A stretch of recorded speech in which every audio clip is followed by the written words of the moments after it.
त्यामुळे ठाकरे बंधूंच्या या युतीचा परिणाम आगामी महानगरपालिकांवरती कसा होतो आणि महायुतीवरती कसा होतो हे सुद्धा पाहणं महत्त्वाचं ठरणार आहे। पुढची बातमी पाहूयात। पालिका निवडणुकीसाठी ठाकरे बंधूंची रणनीती आता पाहायला मिळते। ठाकरे बंधूंच्या भेटीगाठी सुरूच आहेत। राज ठाकरे उद्धव ठाकरेंमध्ये काल 1.5 तास चर्चा झाली। एकत्र राहून महायुतीला थोपवणार असल्याचा विश्वास ठाकरे बंधूंनी व्यक्त केला। आगामी निवडणुकीमध्ये दोन्ही भावांमध्ये खलबतं सुद्धा सुरू आहेत। ठाकरे बंधू आणि एकमेकांच्या समोर नाही तर सोबत राहून महायुतीला थोपवणार असं सुद्धा बोललं जात आहे।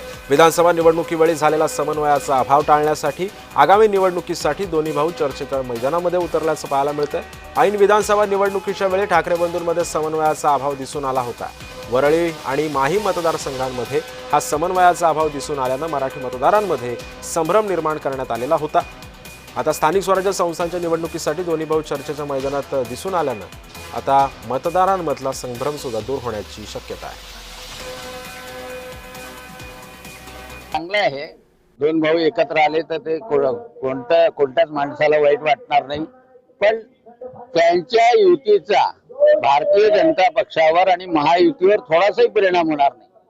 कारण आता लोकांना माहित आहे की भारतीय जनता पक्ष महायुतीला जर निवडून दिलं तर जो विकासाचा रथ जो प्रधानमंत्री नरेंद्रजी मोदी पासून देवेंद्रजी फडणवीसांपर्यंत आहे तो जर आपल्या शहरापर्यंत, मुंबईपर्यंत, ठाण्यापर्यंत, नागपूरपर्यंत, अमरावतीपर्यंत पोहोचवायचा असेल तर भारतीय जनता पक्ष महायुतीचंच सरकार असलं पाहिजे स्थानिक पातळीवर। हे लोकांनी पक्क ठरवलंय आणि त्याच्यामुळे ते युती करून किंवा वेळेवर काही गणित करून त्याचा काही फारसा उपयोग होतो। ज्या वेळेस उबाटाचे नेते उद्धव ठाकरेजी आमच्या सोबत युतीत होते तेव्हा केंद्रीय नेते असतील, महाराष्ट्रातले कोणतेही मोठे नेते असतील, हे मातोश्रीवर उद्धव ठाकरेजींना भेटायला जात होते।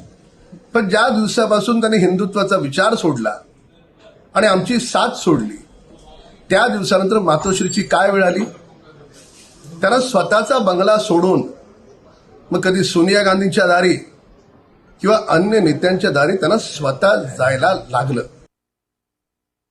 नियतीचा खेळ कसा असतो बघा। कालपर्यंत उद्धवजी ठाकरे मातोश्रीमध्ये बसून राहायचे आणि आता आपला पक्ष संपत आहे हे लक्षात आल्यानंतर शिवतीर्थावर जातायत आणि शिवतीर्थाचे उंबरठे झिजवण्याचा प्रयत्न करतायत। याआधी 2017ला जेव्हा राज ठाकरे यांनी टाळी मागितली होती तेव्हा उद्धवजी ठाकरे यांनी टाळी दिली नव्हती तर त्यांचा प्रस्ताव धुडकावून लावला होता आणि आता स्वतः उद्धवजी ठाकरे हे राज ठाकरे यांची भेट घेत आहेत।